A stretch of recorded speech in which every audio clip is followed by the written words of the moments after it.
What's up everybody? Is it there? What's up? सुन वे मलंग एडा मिठा मिठा बोलना, छोटा जा दिल साडा दिल अंज तोलना। हो मेरी जिंद भी तू, मेरी जान भी तू, तेरी जान भी सौ जिंद जान भी तू।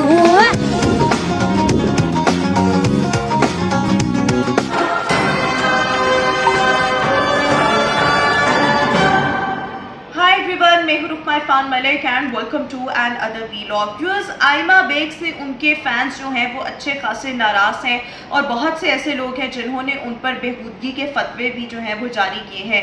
आइमा बेग से उनके फैंस क्यों नाला है, ये आज के इस वीलॉग में आपके साथ शेयर करना चाहूँगी।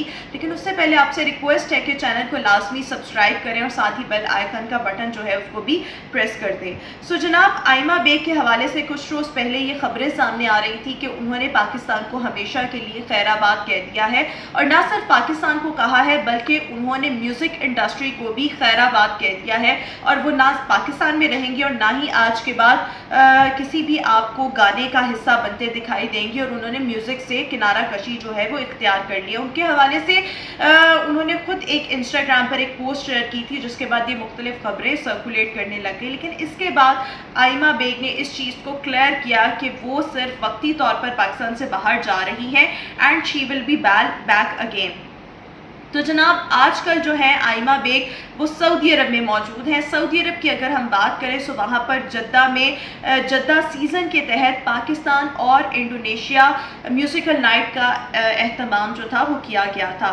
एज़ वी ऑल नो, सऊदी अरब में बहुत ज़्यादा रैपिड चेंजेस हम देख रहे हैं। सऊदी अरब को MBS के मिशन 2030 के तहत बहुत ज़्यादा मॉडर्नाइज़ किया जा रहा है। वहाँ पर मुख्तलिफ बॉलीवुड के हॉलीवुड के स्टार्स भी आते हैं, मुख्तलिफ म्यूज़िकल नाइट्स का इनेकाद किया जाता है।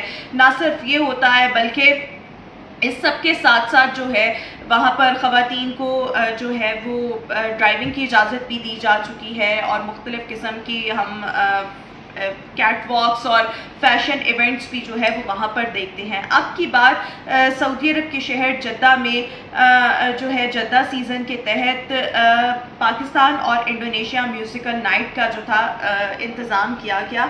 इस म्यूज़िकल नाइट की अगर हम बात करें तो इसमें बिलाल सईद मौजूद थे, आइमा बेग इसमें हमें परफॉर्म करती दिखाई दी, सोनू डांस ग्रुप था, साथ ही साथ पाकिस्तान के नामवर अदाकार काशिफ खान अपनी बेटी के हमरा जो कि खुद एक टिकटॉकर हैं, रबेका खान, उनके साथ जो थे वो मौजूद थे।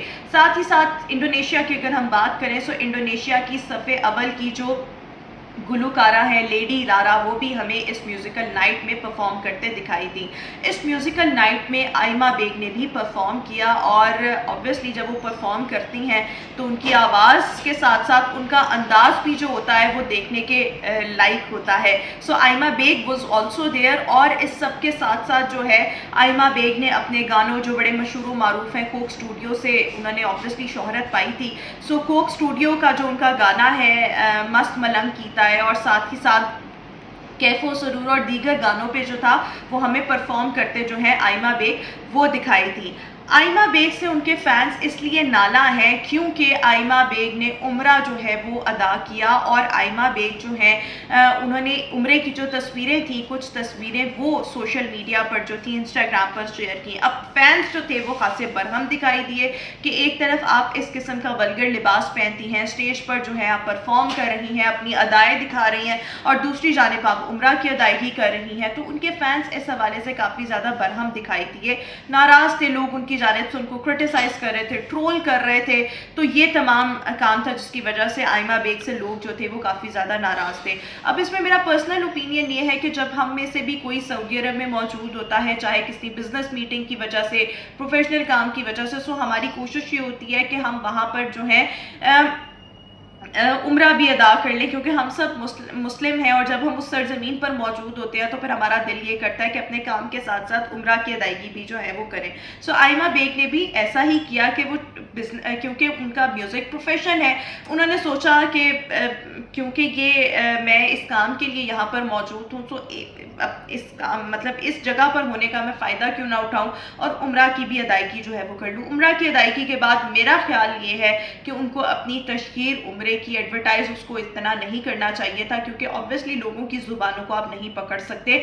और चूंकि उन्होंने उम्रा अदा करने के बाद अपनी हिजाब में जो तस्वीरें थी वो सारी इंस्टाग्राम पर पोस्ट की, लोगों को बात करने का मौका मिल गया। सो मेरे ख्याल में जब आप म्यूज़िक, क्योंकि आपका प्रोफेशन, आप उसको नहीं छोड़ सकते, लेकिन आपको फिर इस अंदाज में जो है अपने उम्रे की तशहीर जो है वो एटलीस्ट नहीं करनी चाहिए थी। आपने खुद लोगों को मौका दिया और वो आपसे अच्छे खासे नाराज़ जो है वो नज़र आ रहे हैं। एनी हाउ व्यूअर्स, आज के इस व्लॉग से इतना ही। नेक्स्ट व्लॉग में आपसे दोबारा मुलाकात करेंगे। बाय।